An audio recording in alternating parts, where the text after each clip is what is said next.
আমাদের শিক্ষা ও সংস্কৃতির পাঠশালা আরণ্যক একাডেমির প্রথম ক্লাসে চলে এলাম। আমি চঞ্চলিকা ভট্টাচার্য তোমাদের প্রত্যেককে স্বাগত জানাই। আমাদের আজকের ক্লাসের যে বিষয়বস্তু সেটা এই মুহূর্তে তোমাদের কাছে ভীষণভাবে গুরুত্বপূর্ণ, কারণ আর মাত্র কয়েকটা দিন, এই একটা মাস, তারপরেই তোমাদের জীবনের প্রথম বড় পরীক্ষা মাধ্যমিক। এই পরীক্ষায় প্রবেশের যে চাবিকাঠি সেটা হলো বাংলা বিষয়। মানে প্রথম পরীক্ষাটা কিন্তু আমরা বাংলা বিষয়ের উপর দিয়ে থাকি। কাজে এই পরীক্ষাটা যদি ভালো হয় তাহলে কিন্তু আগামী পরীক্ষাগুলোর জন্যও আমি আমাদের আত্মবিশ্বাস একটা সংগ্রহ করতে পারবো। কাজেই এই চাবিকাঠি নিয়ে আজকের আলোচনা। আমাদের আজকের আলোচনার বিষয়বস্তু মাধ্যমিক বাংলা 2026। খুব বেশি কথা বাড়াবো না, অনেকগুলো ট্রিক্স আছে, অনেকগুলো ট্রিক্স নিয়ে আলোচনা করতে হবে। তো প্রথমেই যেটা বলবো সেটা হচ্ছে তোমরা বোর্ডের দিকে দেখবে। আমি বোর্ডের একদিকে তোমাদের সিলেবাসে যেগুলো আছে, মানে গল্প, কবিতা, প্রবন্ধ যা যা আছে, আমি বোর্ডের একদিকে সেগুলোকে সাজিয়েছি, আর বোর্ডের আরেক দিকে সাজিয়েছি প্রশ্নপত্রের স্ট্রাকচারটাকে। এখানে বলে রাখি, আগামী বেশ কিছুদিন ধরে কিন্তু আমাদের এই স্ট্রাকচার আলোচনা চলবে। মানে প্রশ্নপত্রের গঠন নিয়ে আমাদের এই চ্যানেলে কিন্তু আলোচনা চলবে। কারণ তুমি যখন পরীক্ষা দিতে যাবে, পরীক্ষার প্রশ্নপত্র যখন তুমি পাবে, তখন তুমি দেখবে ওপরে লেখা আছে সময় 3 ঘন্টা 15 মিনিট। এই যে 15 মিনিট সময়, এটা কিন্তু তোমার প্রশ্নপত্র পড়ার সময়। তার মানে এই নয় যে পরীক্ষার হলে গিয়ে তুমি নতুন করে একটা প্রশ্নপত্র আবিষ্কার করবে। তোমাকে কিন্তু বাড়ি থেকে প্রশ্নপত্রের একটা ছবি মাথায় নিয়ে যেতে হবে, সেই স্ট্রাকচারে ফেলবে পরীক্ষার পাওয়া প্রশ্নপত্রটাকে।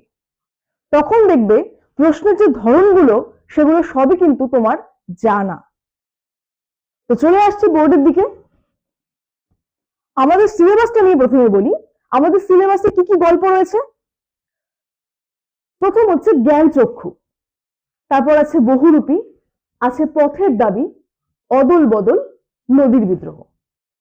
পাশে যে আমি এই সংখ্যাগুলোকে লিখে রেখেছি, এটার কথা আমি পরে বলছি। তারপর চলে আসছি কবিতায়।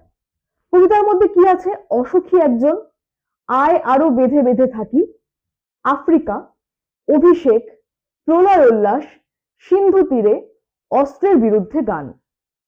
আছে প্রবন্ধ, হারিয়ে যাওয়া কালি কলম, বাংলা ভাষায় বিজ্ঞান। থাকছে নাটক, সিরাজদৌল্লা। থাকছে কোনি, থাকছে সংলাপ প্রতিবেদন, ব্যাকরণ, যার মধ্যে পাঠ্য কারক, সমাস, বাক্য এবং বাচ্য। থাকবে বঙ্গানুবাদ, থাকবে প্রবন্ধ রচনা।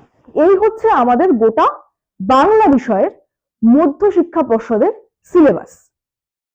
এই সিলেবাসের উপরে কিভাবে প্রশ্নপত্রকে সাজানো হয়? প্রথমে 1 নম্বরে থাকবে সঠিক উত্তরটি নির্বাচন করো। কি দেখছো এখানে? 17 গুণ 1, মানে এখানে তোমাকে 17টা প্রশ্নের উত্তর করতে হবে, প্রত্যেকটার মান হচ্ছে 1। এখানে কোনো অপশন নেই, প্রত্যেকটা উত্তরই করতে হয়, মানে 17খানা প্রশ্নই দেওয়া থাকবে এবং 17খানা প্রশ্নের উত্তরই তোমাকে করতে হবে। এগুলো কিভাবে লিখবে, এই যে 1 নম্বরের প্রশ্নগুলো কিভাবে লিখবে তার ট্রিক্স কি, এটা নিয়ে আমি পরে আসছি। তার আগে আবার বলি, 2 নম্বরে থাকবে হচ্ছে কম বেশি 20টি শব্দে নিচের প্রশ্নগুলি উত্তর দাও। 19 গুণন 1, অর্থাৎ এখানে তোমাকে 19টা প্রশ্নের উত্তর করতে হবে, প্রত্যেকটা 1 নম্বর করে। এখানে তুমি অপশন পাবে, সেখান থেকে তুমি চুজ করে উত্তর লিখতে পারবে। এরপরে আছে প্রসঙ্গ নির্দেশ সহ কম বেশি 60টি শব্দে উত্তর দাও। এখানে তোমাকে কটা করতে হবে প্রশ্নের উত্তর? 2টো। প্রত্যেকটার মান থাকবে 3 করে। 2টো প্রশ্নের মান থাকবে 3 যোগ 3 6। এরপরে 4 নম্বরে থাকবে কম বেশি 150টি শব্দে যে কোনো একটি প্রশ্নের উত্তর দাও, 5 নম্বর। এই 5 নম্বরটা কিন্তু 4+1 এরকমও হতে পারে, কিংবা শুধু 5 এটাও হতে পারে।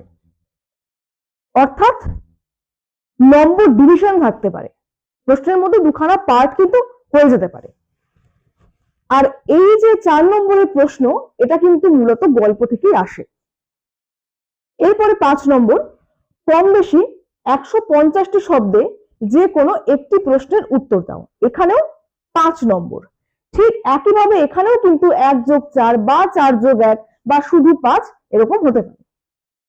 তারপরে 6 নম্বরে আসছে কম বেশি 150টি শব্দে যে কোনো একটি প্রশ্নের উত্তর দাও। এটা প্রবন্ধ থেকে, এটারও 5 নম্বর।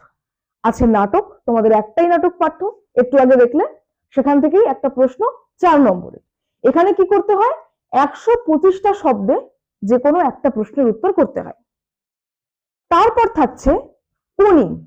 এই কোনি থেকে তোমাদের 150টি শব্দে যে কোনো দুটো প্রশ্নের উত্তর করতে হয়। 2 × 5 = 10। এরপর থাকে একটা বঙ্গানুবাদ, যে বঙ্গানুবাদটা নিয়ে আমাদের প্রচন্ড ভয়। কি শব্দ থাকবে, সেই শব্দ আমি চিনি কি চিনি না, আমি তো প্রত্যেকদিন ডিকশনারি পড়ি না, তাহলে কি আমি বঙ্গানুবাদ করতে পারবো না, এরকম অনেক প্রশ্ন আমাদের মধ্যে কিন্তু থাকে। এই বঙ্গানুবাদে থাকে হচ্ছে 4 নম্বর। এই বঙ্গানুবাদটার ক্ষেত্রে একটা কথা বলে রাখি, সেটা হচ্ছে তোমাদের যে মধ্যশিক্ষা পর্ষদের টেস্ট পেপার আছে, সেটাকে তুমি পরপর সলভ করে যাও। এই যে তুমি সলভ করবে, এই সলভ করার মধ্যে দিয়ে কিন্তু তুমি অনেকগুলো শব্দের সঙ্গে পরিচিত হবে এবং তার সঙ্গে সঙ্গে তোমার অভ্যাসও তৈরি হবে।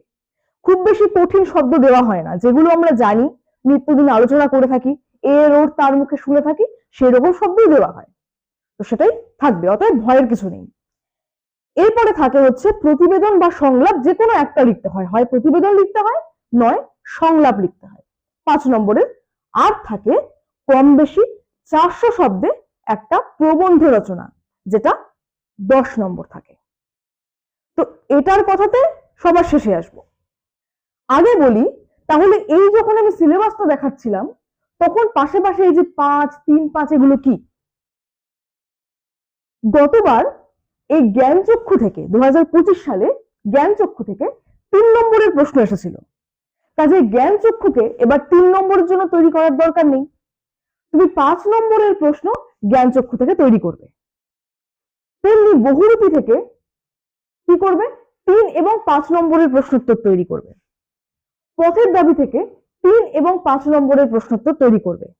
অদল বদল থেকে 2025 সালে 3 এবং 5 দুটোই চলে এসছে, কাজেই অদল বদল থেকে 3 বা 5 কোনোটা তৈরি করার দরকার নেই।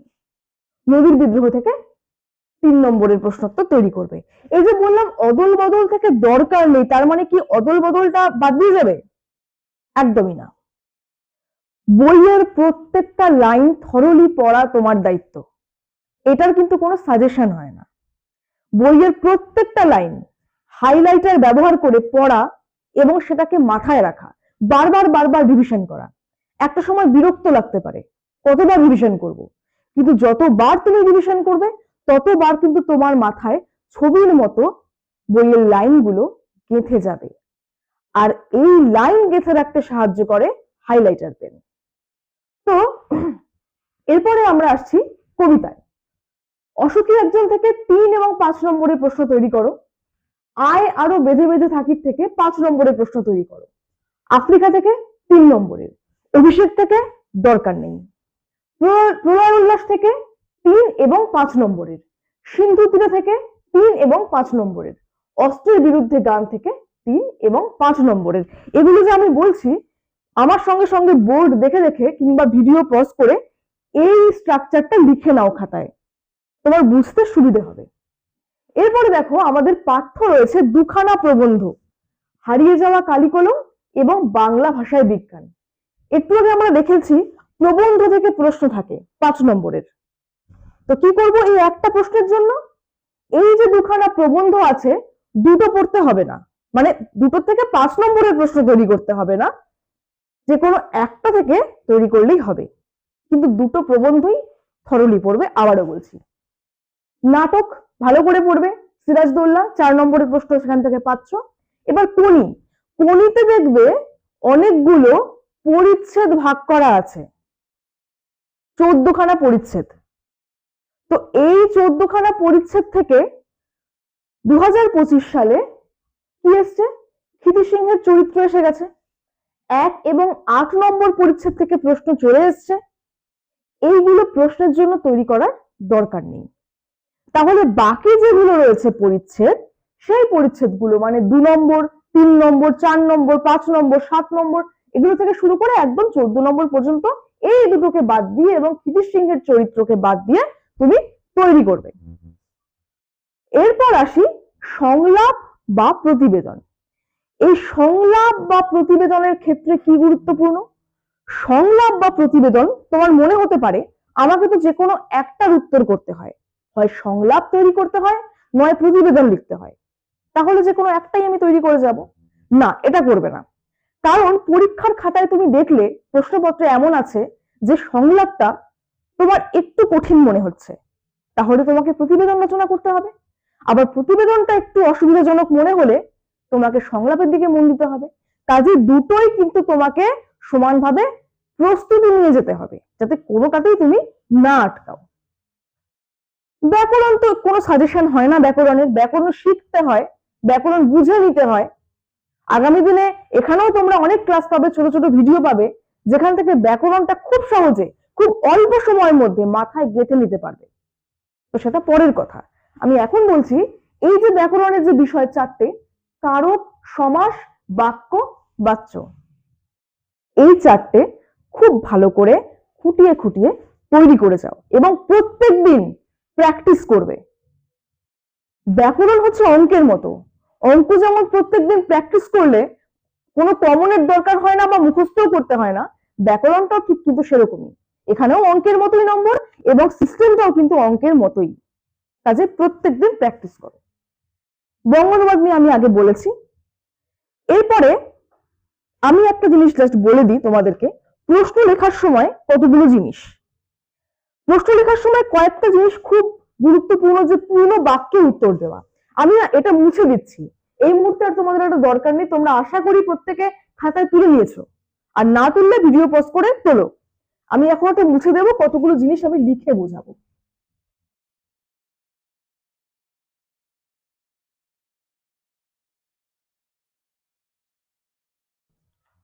তো আমরা যেটা বলতে চাচ্ছি সেটা হচ্ছে, একটা ধরো প্রশ্ন তোমাদের এলো, 1 নম্বরের প্রশ্ন, যে কর্মকর্তৃ বাচ্যের উদাহরণ দাও।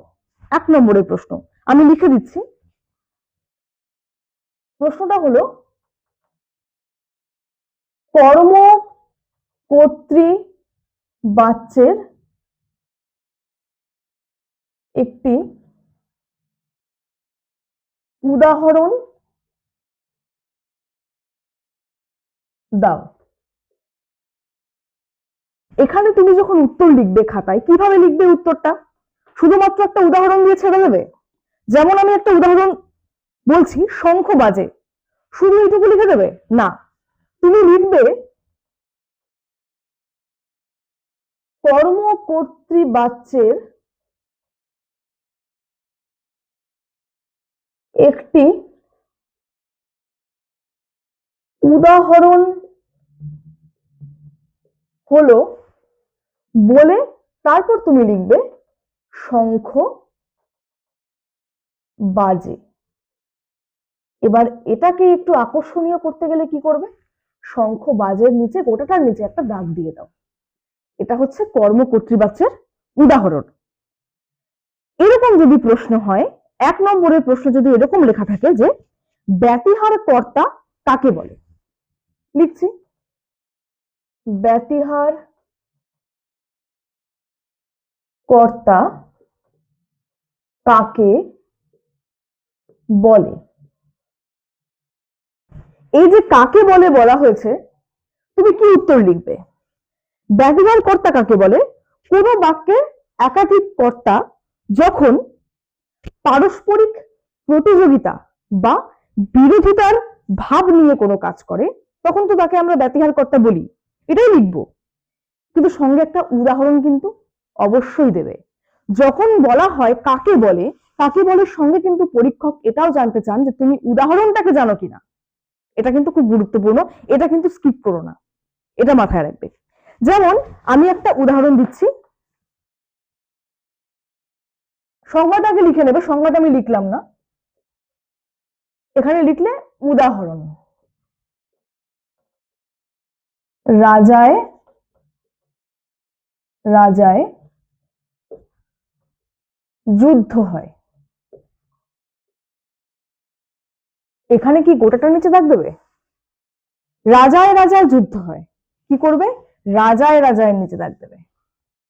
এটা হচ্ছে ব্যতিহার কর্তার উদাহরণ। এরপর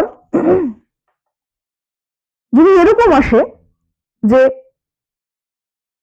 হিংসার দ্বারা মহৎ কার্য সাধিত হয় না, কি বললাম বাক্যটা আমি লিখছি না, হিংসার দ্বারা মহৎ কার্য সাধিত হয় না, এটাকে বলা হলো কর্তৃবাচ্যে রূপান্তরিত করো। সরাসরি উত্তর দেবে না, আগে লিখবে ইনভার্টেড কমার মধ্যে হিংসার দ্বারা মহৎ কার্য সাধিত হয় না, এটি কর্তৃবাচ্যে রূপান্তরিত করলে হবে হিংসা মহৎ কার্য সাধন করে না। এই যে কথাটা আমি বললাম, হিংসার দ্বারা মহৎ কার্য সাধিত হয় না, যেহেতু এটা প্রশ্নে আছে, তুমি যখন উত্তর লিখবে এটা কিন্তু ইনভার্টেড কমার মধ্যে রাখবে, মানে প্রশ্নকর্তা এটা জানতে চেয়েছেন। তারপরে লিখবে যে একে কর্তৃবাচ্যে রূপান্তরিত করলে হবে, তখন যে উত্তরটা আসবে হিংসা, তখন আর এই ইনভার্টেড কমাটা কিন্তু বসবে না, যেটা উত্তর হবে লিখবে কিন্তু কোনো ইনভার্টেড কমার মধ্যে কিন্তু থাকবে না, মানে এটা তোমার উত্তর। আচ্ছা, এটা গেল ব্যাকরণের কথা। যদি এরকম প্রশ্ন আসে, এরকম প্রশ্ন আসবেই, যেটা 2025-এ এসেছিল, যে নদীর বিদ্রোহ গল্পের লেখকের প্রকৃত নাম কি?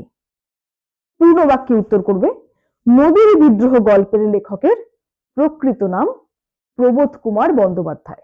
পূর্ণ বাক্যে উত্তর করবে। আমার বলার উদ্দেশ্য হচ্ছে যে প্রত্যেকটা উত্তর যখন করবে অবশ্যই পূর্ণ বাক্যে করবে, এই 1 নম্বরের উত্তরগুলোর ক্ষেত্রে। আর যেগুলো তুমি বড় প্রশ্ন লিখছো 4 নম্বরের বা প্রবন্ধ লিখবে, তারপরে তার আগে আছে 5 নম্বরের, এগুলো যখন লিখবে চেষ্টা করবে পয়েন্ট করার। এই শেষ মুহূর্তে এসে নতুন করে আমি পয়েন্ট বোঝাবো না। যদি তুমি এমন হয় তৈরি করে থাকো পয়েন্ট ছাড়া, হয়তো তুমি খাতায় নোটস তৈরি করেছো পয়েন্ট ছাড়া, তাহলে চেষ্টা করবে প্যারাগ্রাফ মেনটেন করতে। আর যদি তা না করো, পয়েন্ট তৈরি করে থাকো, তাহলে কিন্তু খুব ভালো। আচ্ছা, শেষ আলোচনায় আমি যাব, যেটা বলছিলাম একদম সবার শেষে বোঝাবো বলছিলাম, সেটা হচ্ছে প্রবন্ধ রচনা। এই প্রবন্ধ রচনা নিয়ে কিন্তু আমাদের আতঙ্কের শেষ নেই। কি বিষয় থেকে প্রশ্ন হবে, কিভাবে প্রশ্ন হবে, কমন পাবো কিনা, এসব নিয়ে কিন্তু আমাদের ভীষণ আতঙ্ক কাজ করে।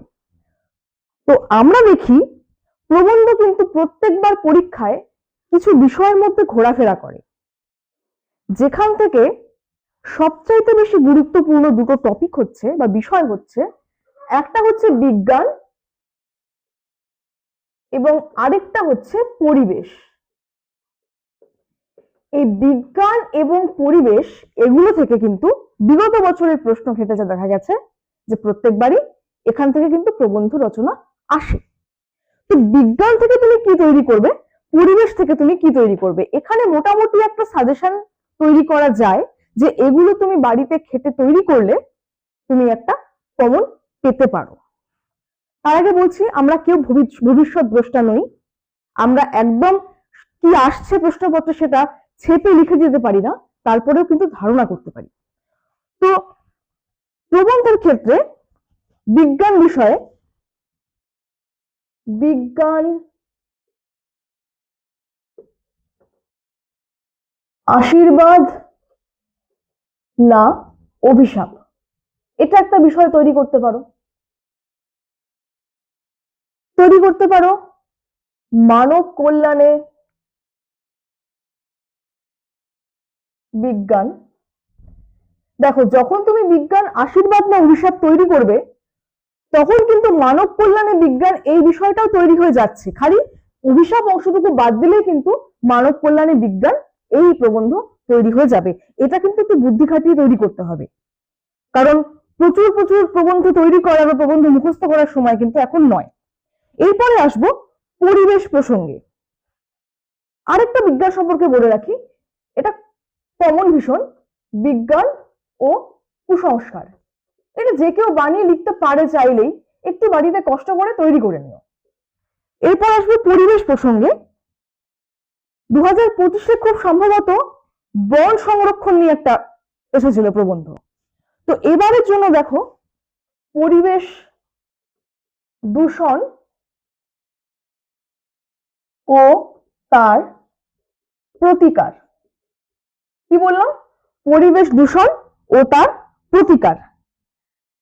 এটা যদি তুমি তৈরি করো, একইভাবে পরিবেশ রক্ষায় সমাজ বলে একটা প্রবন্ধ কিন্তু তোমার তৈরি হয়ে যাচ্ছে। কি? পরিবেশ রক্ষায় সমাজ।